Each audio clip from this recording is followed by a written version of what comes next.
Hello, this is a Green Report, a Rappler show on the environment and the stories of people whose decisions impact the world around us. I'm Iya Gozum. A minute before 10 p.m. on September 30, a strong magnitude 6.9 earthquake struck Bogo City in Cebu. The tremor, felt even in nearby provinces, left at least 79 dead, hundreds injured, and thousands internally displaced. Rappler reporters Sitchon and Cupin were on the ground during the first few days of the disaster. So, almost a month after na coverage nyo, kamusta na kayo? Jan, naka-process na baka? Have you processed what it's been? Baka this is the processing. Yeah, this is the digesting what we've seen and gone through. Right. But so far, we're seeing a lot of progress here on ground, particularly in the northern parts of Cebu. I was there recently last week. There are some residents that are getting back on their feet. Some are still staying outside in tents, but the trauma is there. John, actually, since you're based in Cebu, you were among the first to go to Ground Zero on October 1. Ano yung inabutan mo when you got there? Can you describe the scene? How did you prepare going to this coverage, knowing it's magnitude 6.9? So, malakas. Pero, yung expectation mo ba versus yung nakita mo on the ground, are they the same or mas ano pa yung reality on the ground? Mas malala? Well, when the magnitude 6.9 earthquake happened, September 30, it was evening. I was in the city capital, and we saw the usual scenes coming from residents coming out of their homes, coming out of their apartments, condos, and that's for the urban areas. A lot of glass panels shattered on the ground. Some buildings, like and even the legislative center here, was not spared by the tremors. Nung pumunta na ako the next day, going to the more provincial parts of Cebu, going north, particularly in Bogo City, you are not able to prepare or expect anything. Because anything can happen, and you can see anything from the rural side, from the countryside, and it ranges from mga toys in the rubble, mga bags ng mga children, tattered houses that are made of concrete. You would pass by the roads, and at the time I was driving, nag-motorcycle ako going there, and the roads were very much destroyed. If they were not fully developed already, they were tattered. A lot of it is in shambles. Yung mga nakikita natin na mga school buildings na, of course, may look sturdy from the outside, had their ceilings and their roofs broken down from the inside. And then upon reaching Ground Zero sa epicenter in Bogo City, that's when you begin to see the terror, blood along the streets, families with bandages sitting outside sa kanilang mga bahay because they can't stay inside. They're too afraid to go back. Tents. It began to look more like a scene from a war film. And when you get to the provincial hospital, because that was my goal to get there, at the Cebu Provincial Hospital in Bogo City, that's where you begin to see how devastating the effects of the magnitude 6.9 earthquake were. And the way that I approached that was really prioritizing what were the exact needs of the residents, their patients, particularly who were at the hospital. And in fact, I had met some of my old friends, even mga former classmates ko who were there, who were either patients or just watching over their family members. So it was a very heavy scene to behold. Tama ba, John? Yung ganitong extent ng damage, first time in recent history, in a long while, na nakakita ng ganitong extent of damage ng Cebu? Yes, in a very long while. Particularly because we went through Odette, and For Odette, at least 2021, around 2021 to 2022, we were still reeling from the effects of Odette. I personally went to the ground zeros in Olango, which is an island outside of Cebu City. Of course, the usual scenes, houses that were flipped over because of the rain. Some families, of course, could not return to their homes. But this was a lot worse because these were people who really had been drilled into their minds that they cannot trust the roofs of their homes. So they had no choice but to sleep outside in tents. So that's why it's worse. And something that we were able to get coming from the local officials there that really struck us was how they knew what the preparations were for tropical cyclones, for storms. But when it came to disaster preparedness for earthquakes, that's when they said that we were really caught blind. And I think that's something that we have to consider. Yeah, that's something you wrote in your rap story. No? I think a week or 2 weeks after no coverage nyo sa Cebu, you wrote na mas mahirap talagang mag-prepare and to conduct post-recovery efforts after an earthquake as compared to typhoons. Can you elaborate more on that, Bea? We've been talking about this like last week pa eh. Yeah.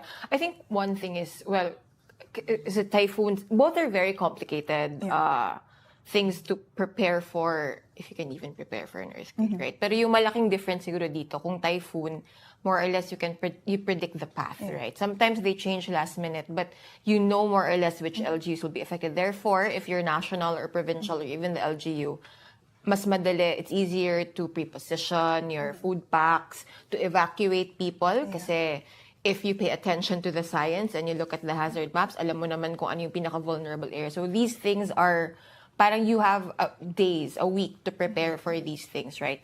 Sa earthquake, even if you know, let's say, parang there's where the faults are, in this particular case, it's a fault na, kumbaga matagal nang nabaon din sa limot kahit papano, right? It's parang kahit sabihin mo you're preparing for even the Manila context na preparing for the big one, hindi ka naman pwedeng parati na nagpreposition ng yung food pack. So it's there's a different challenge to the logistics. And I think another thing also is, again, yun nga, parang kung typhoon, usually nagkukumpulan na yung most vulnerable communities beforehand, because you evacuate them before the typhoon makes landfall or affects the communities the most. Ito there's no pre-evacuation to speak of. May ibang politicians na nagpe-preemptive preparations ko na. But I mean, there's no, the earthquake doesn't warn you when it's gonna come, right? So in this case, kunwari, parang napansin namin ni John, right? Like, where do you have to reach the people where they are, yung pating sinasabi nilang last mile, which is much harder kasi they're in their homes, right? Or some communities took it upon themselves na they made their own tent communities. Pero again, it's not like a typhoon na kumbaga, you already know and you already place people in an area where you deem it safe. So it's not the case here. And also, to add to those problems din, maraming structures na in a typhoon pwede mong likasan or you can evacuate into. You can't do that for an earthquake kasi may structural integrity issues, etc. So it's a different. Some might say, parang I spoke to people who are involved in disaster response. They wouldn't say naman it's harder, but it's a different animal altogether. Right. Bea, you also covered the Bohol earthquake 12 years ago. What parallels did you see sa coverage, sa response? Yeah. Okay, I actually had to go back to old stories from before, no? But I think top of mind, yung sa Bohol naman, the island was cut off for a fairly, I had to recheck old articles. Parang yung airport naman, nabuksan ka agad. Pero alam ko nagka-issue flying into Bohol commercially. Kasi syempre yung priority ng Tagbilaran Airport then was the relief coming in.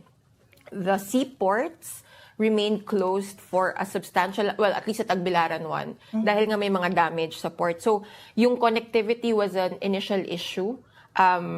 in the case of Cebu, northern yung pinaka-affected, right? So at least the hub of the province, Cebu City, was pretty much, hindi naman siguro back to normal ba dyan? Or operations were pretty steady the day after, right? In this case, the traffic was another issue heading into northern Cebu. That's another issue altogether. So, and then in Bohol, there was a town, Loon, if I'm not mistaken. It was cut off for several days.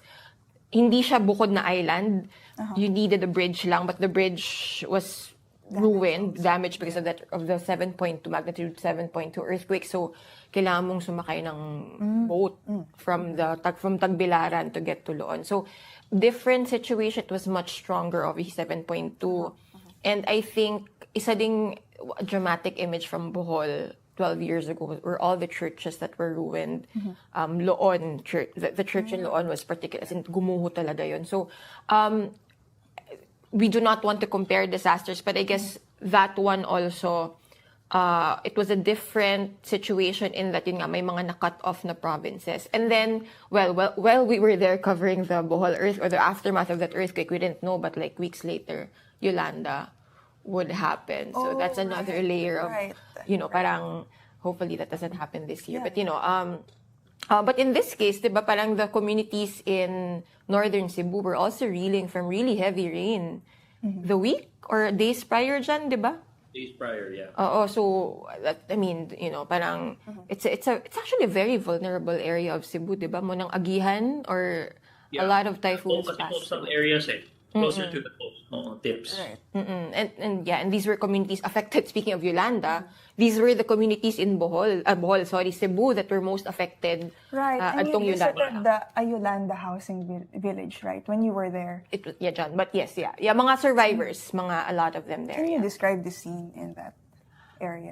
Actually, parang we spoke to yung makeshift tent community dyan, naalala mo, na yung pinuntahan namin. Kasi striking in the middle of the highway, di ba? Biglang may mga tent in the middle of nowhere. As in talagang these were undeveloped parcels of land.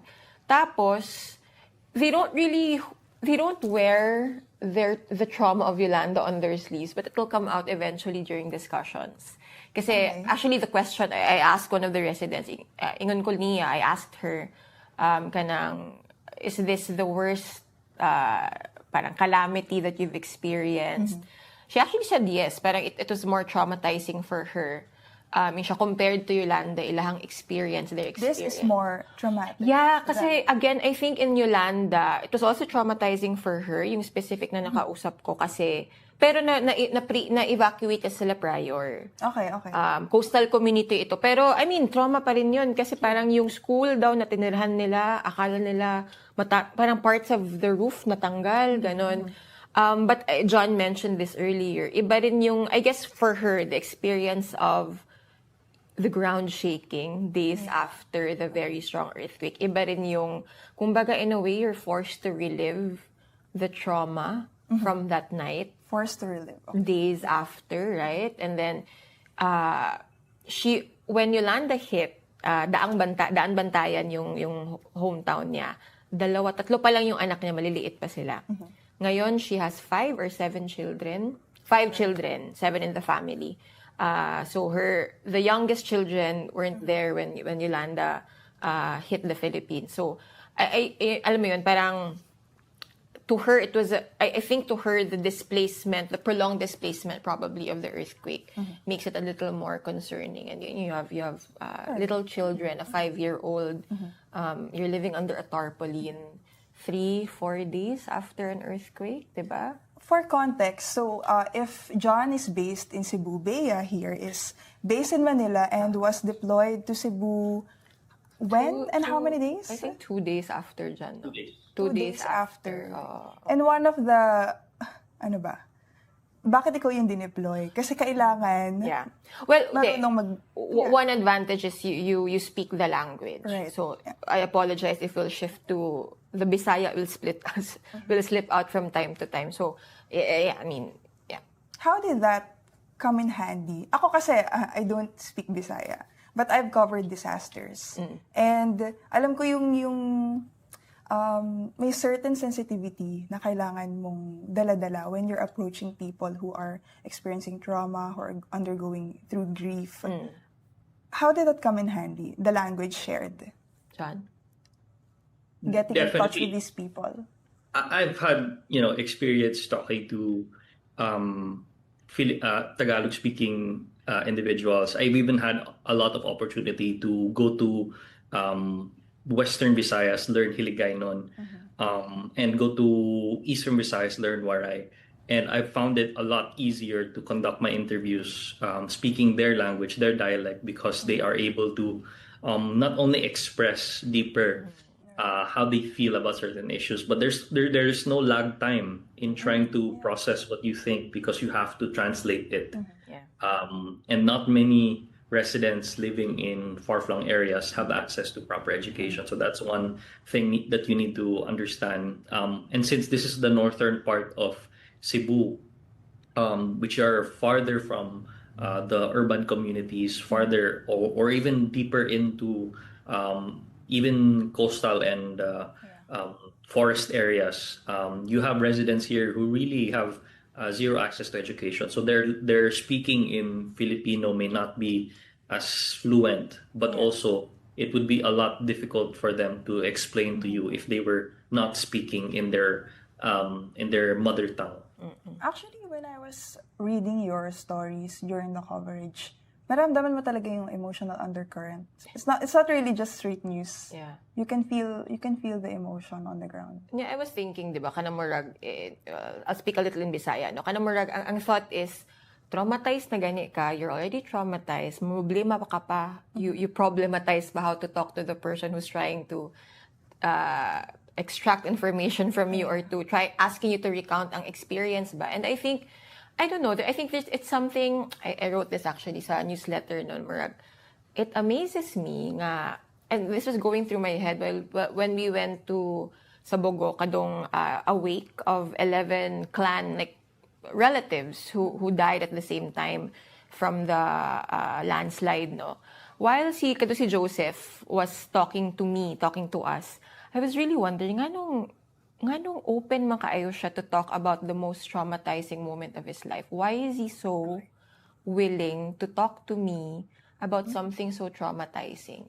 Tapos parang, to this day, I don't know the answer, obviously. Pero Murag, I think, and it helps na he's able to talk about his trauma in his native language, I feel. Nga, he's able to talk about how, like, the minute by minute, kung unsa yang na-feel, how he felt, what he saw, unsa iyang thoughts, where his thoughts are right now. So I think, I don't know, I mean, we're not trained trauma specialists, obviously, but I think, through the years, I've come to realize na sometimes, when you go through such a traumatizing experience, nga, it's hard to put into words. Sometimes the only words you can express are the words recounting lang what happened, not making sense of it. Yeah. And hopefully, yun nga, in the process of recounting what happened, walking through each moment, I think it's a way also to find peace in what happened in a strange way, no? Pero, at the same nga, parang to my mind lang, it helps nga to allow them to speak in the native language. Side story lang na kwento. That was also my principal when I was much younger, covering the Bohol earthquake. Okay. The aftermath. I covered the Bohol earthquake. I went back to Bohol Manjud. I went back a month late, December, almost 2 months later, or a month later. And then I forgot na in the more remote parts of Bohol, Bulanon becomes harder and harder to understand for as a Bisaya speaker kasi it's more mas lalum, it's deeper. Okay. So at several points, medyo nalolos na ako sa sinasabi ng mga kausap ko. I mean, I can still understand it, but it takes time. Pero yung iniisip ko na lang, this is for them. Like, problemahin ko na lang pag uwi ko sa bahay kung paano ko to itatranslate or kung like I have to Google pa certain words kay it's too deep for me to understand. It's not my usual Bisaya language. But again, yun nga, parang ang iniisip natin, it's for the service of the people who went through this tragedy. And that's another thing I noticed. Kapansin ka dyan nga, Yeah. For a lot of them, ang ilahang term, they call the earthquake kadong trahedya. Sorry, translate please. The tragedy. The tragedy. Trahedya. Kadong trahedya. They don't say kadong linog or the earthquake or kadong landslide. They don't say that. They say lagi ma'am kadong trahedya. So that was a very striking little detail na napansin ko during. It's an encapsulating term that already consists of the incident and what came after. Yeah. That is how they describe it. Agree. So, John, you also covered the mass burial. Baka pwede mo i-describe what was that coverage like? Trahedya.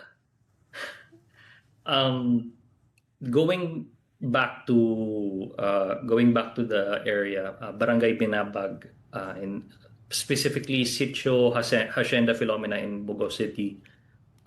We went there around 2-3 days after the earthquake, and then we came back for the mass burial. And these were the same people. Joseph Malina was there. Joseph Malina was the man who I caught on camera speaking to President Ferdinand Marcos Jr., asking for help with housing and, of course, asking help for burial assistance because in their neighborhood, they had lost 11 souls, 11 loved ones. 8 of those loved ones were children.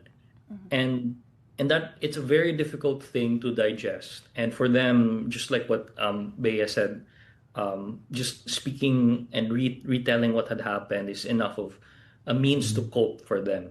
And I think the way that the coverage that I did particularly chose that approach of helping them cope with what had happened.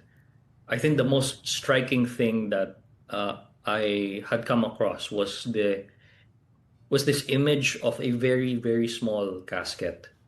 I needed to know who the family members were. I needed to know how their life. And then I'd learned that it had preceded an even more difficult trahedya. Apparently,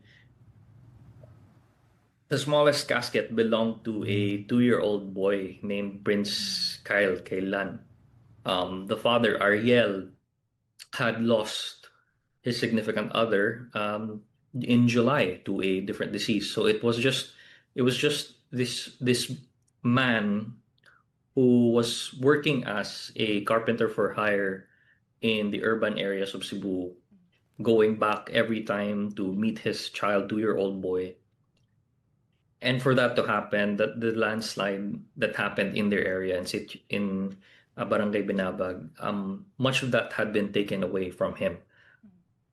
What he did say to me during that burial was something I think I can't take away from my mind, because he did say that at the very least, his child would be together with his mother, with his significant other. And so a lot of the coverage moving forward in Bogo, in the areas that were very much affected, and the families who had lost their loved ones. Rehabilitation is one thing, but for these people, being able to cope with the trauma is very difficult because of the aftershocks that continue to remind them of what happened. And those aftershocks wake them up as early as 3 a.m., as early as 1 a.m. So they don't get much sleep. And when they do get time to sleep, they think of that, they dream of that. And I think that's the kind of thing that we're seeing in terms of struggle, in terms of what the people there are going through. If we had to encapsulate it, or if we had to write about it, I think that is the key point in every story that you will find there in Bogo.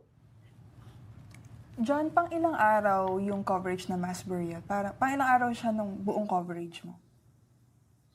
Second The mass day? Before the mass burial, because the mass burials were sometime in the second week of October. So after September 30, going to October second week, I think that was all 2 weeks. Sobrang Yeah, heavy and nun, no? Kasi, very, like, for a week, you're already listening to these kinds of stories, and then you cover something like that. And I can imagine yung mga ganong interviews don't feel like interviews anymore. They feel like conversations na doesn't have a start, doesn't have an end. And the challenge is to bring justice to the story when you write it down. you you don't have a choice but to become a part of that community when you become embedded, and when you learn of their families, the stories that they have, and what they went through, particularly after that incident. You have to be able to not just digest what had happened, but also see to it na they would get the help that they need eventually. And that's why we always go back to how much of the aid has gone to these communities, and check in with the Department of Public Works and Highways, and making sure that these areas have been stabilized, and constantly looking into the recovery plans. And that's why we have been covering stories about the damage, because that's what they're assessing right now, in series of rapid damage assessments and needs analysis that the provincial government and the concerned government agencies are doing. They're looking into the damage, while on our end we're looking at a different kind of damage, and it's the kind of damage that needs to be unpacked very carefully, and is essentially what makes it so important for us to be there, journalists. Right. Speaking of aid and recovery, sinulat nyo rin dun sa rap story nyo that LGUs are victims too. Can you elaborate more on that, Bea? Yeah. This is also, I mean, looking back at the Bohol earthquake and all the other major na mga calamities, no? Dito kasi siguro hindi ganun ka visceral kasi hindi naman gumuho yung mga like the City Hall of Bogo and the Municipal Hall of Daan Bantay, hindi naman sila gumuho. Pero they're all what do you call this, cordoned off kasi well, at least when we were there 2 weeks ago, diba? Parang it was unsafe to go there. And specific to Bogo, I think for the first 3 days, hindi mo na sila pinatawag. Yung mga non-essential na workers, hindi mo na pinatawag ng LGU kasi the idea was, let's allow our people to tend to their own needs, their own families' needs kasi sila biktima din. So, yun, parang I think that's one thing that hindi mo agad naiisip na even the frontliners, right? Naalala ko when I arrived in Bogo, waiting for the president, kasi sakto the same day he inspected and visited Bogo. Some of the like DILG people, mga frontliners nga, kumbaga DILG, nakita ko may iba may mga injuries din. Okay. Like may very halata na parang na overhear ko na lang parang nabagsakan siya ng something. I mean, obviously, she was fine. She could function, she could work, pero nabagsakan siya ng something, so may malaking plaster sa forehead niya. So, parang, you don't think about it right away, pero oo nga, these people live here, right? This is their community. And for some of them, their houses were also damaged. They have families to think about. It's not an excuse for any delay in aid or disaster response, but it's also an explanation na parang that's something to factor in. Yeah, that's why. And then specific to the closure of the town and city halls of Bogo and Danbantayan, wala kang access to certain documents, to certain record. I mean, you can brave and run into, but I mean, you wouldn't want to do that. Like, you don't want to run into the city hall and grab documents. So parang it's funny to think about, in a weird way, to think about the importance of the bureaucracy during a crisis. Pero di ba you need these records to find out kung ilang tao ba sa mga barangay, laptops are inside. So all these, and this happened at night. So it's not like people could have grabbed these equipment or documents. So that's one factor. Yeah, parang the first responders are themselves victims too. Yeah. So siguro nung gabing yun, di ba, yung iba pa, everyone was at home. So you had to think about, like, are the first, I mean, syempre may naka-standby, but you need to call all your first responders. Baka yung iba hindi nakapunta agad sa HQ kasi baka may mga harang sa daan. So parang, it's not to say na hindi din biktima ang first responders ahead of a typhoon, but again, you can pre-position. Yeah. Right? You can preemptively evacuate your families. Before you go to work. Yeah, before you go to work. You ensure the safety of your own family before you tend to the needs of other families. In this case, sabay-sabay. So, John? John, do you have anything to add to that? Yeah, I mean, a lot of the, and if we're looking at government personnel, I mean, even the Department of Education listed down teachers, more than 200 that were injured because of the incident. There were about more than 1,000 students also affected as well. So kids, adults. And I think when I came back 2 weeks later, like what you said, a lot of the municipal halls and legislative offices were cordoned off. They couldn't utilize them because of structural deficiencies. So there were a lot of concerns, and just like the residents that can't go back and go back inside their homes, the local government employees also can't go back inside, which is why they've opted to open up outdoor working spaces right outside of their municipal houses to continue operations. But the problem with that is, of course, because of the weather, they either face intense heat or rain. So a lot of the documents are damaged because of that. A lot of the computers. So there's that difficulty there as well, because there's that hesitation to work inside yung covered courts. And if we recall, they're in San Remigio town, which is towards the west side of Cebu, of northern Cebu. In that specific town, they had a particular evacuation center that could not be used because it collapsed. Yeah. So there's an irony there when you have an evacuation center that cannot be used for people to evacuate in because it collapsed. And there are so many similar instances of that as well. We also didn't just see government offices that collapsed. We also saw essential working institutions, higher educational institutions that had very much collapsed as well. So that's something that has really stumped rehabilitation and recovery efforts, because so many of those areas are, of course, affected by the aftershocks, and then they continue to cause more damage, to cause more injuries. So that's very much the reality for northern Cebu.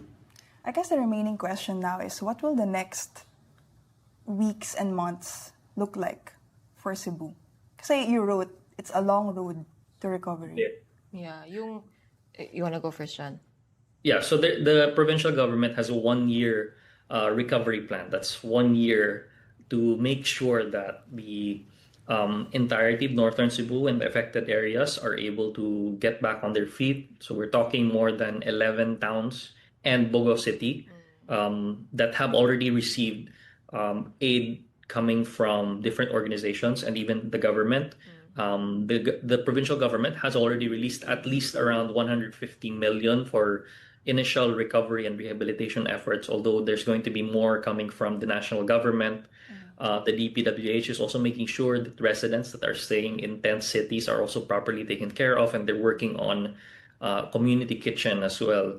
But in terms of making sure that the damage does not stop, only time will tell, because the aftershocks are still happening in these areas, and with two faults that are identified in these parts, it's going to be quite the challenge, not just for the usual government agencies that are providing aid, but also for science-based organizations, for FreeVox, for DOST, and other concerned organizations, to make sure that we're continuously updated and that we can prepare for eventualities in these areas. Bea? Yeah. Well, yung long term, definitely yung 1 year, hopefully doable naman siguro yan within 1 year. But I feel like for the city halls, it might take a little longer kasi that there are paperwork to go through. But anyway, at this point, to add to the national, provincial government, may mga foreign aid nang pumapasok. Pansin ko most of them course it through NGOs. So INGOs or local NGOs. Canada has pledged, Taiwan I think has pledged, the US has pledged assistance to the specific cities and the province in general, no. But I think na-capture nung isang kausap ni John from the yung story nga namin na yung short term na iniisip ng residents is typhoons might still be coming until the year's end or even up to early next year, right? Yeah. And these are coastal cities ito, most vulnerable to typhoons. These are communities that bore the brunt of Yolanda more than a decade back in the province of Cebu. So I think for the residents, no, mas short term, mas urgent arguably yung need nila na whether or not they can return to their houses kasi structurally safe na or psychologically they feel safe returning to their houses. That is obviously something that the LGUs and the province need to solve right away. And I just want to emphasize yung the psychological trauma na parang that's another thing. Bukod sa pag-assess ng engineers if structurally sound, the difficult part of that is even if an engineer tells you your house is safe, if you don't feel safe in the house, right? So, to be fair, the DSWD, national, regional, I think also even mga Red Cross Red Cross workers that handle psychosocial assistance sa mga victims, they started that days after pa lang, nag-start na ng counseling. So, that's another thing that's very important. Bukod sa, it's not just yung integrity ng structures but also the people, right? Kasi parang yun nga, parang this is a very vulnerable community. These are very vulnerable communities. Bukod nga sa socio-economic status, yung literal na location ng Northern Cebu. So, we will be paying attention to that. Kung yung if you know, parang after the media attention has waned, at least the national media attention has waned. And even the regional media, right? Kasi ang dami nangyayari sa Cebu province, right? And other parts of Cebu. So, when that has waned, based on previous disasters, we know that INGOs and NGOs will probably linger in the province as long as there's funding and as long as they're needed. But we'll see parang yung actual follow-through. And in the rebuilding, bukod sa physical rebuilding of these communities, parang just rebuilding their confidence in returning to their homes. Thank you, Bea. Thank you, John. For other news and updates, join the conversation on the Rappler Communities app. The app is available on iOS and Android, or you can also visit communities.rappler.com. Thanks for tuning in. Until the next episode.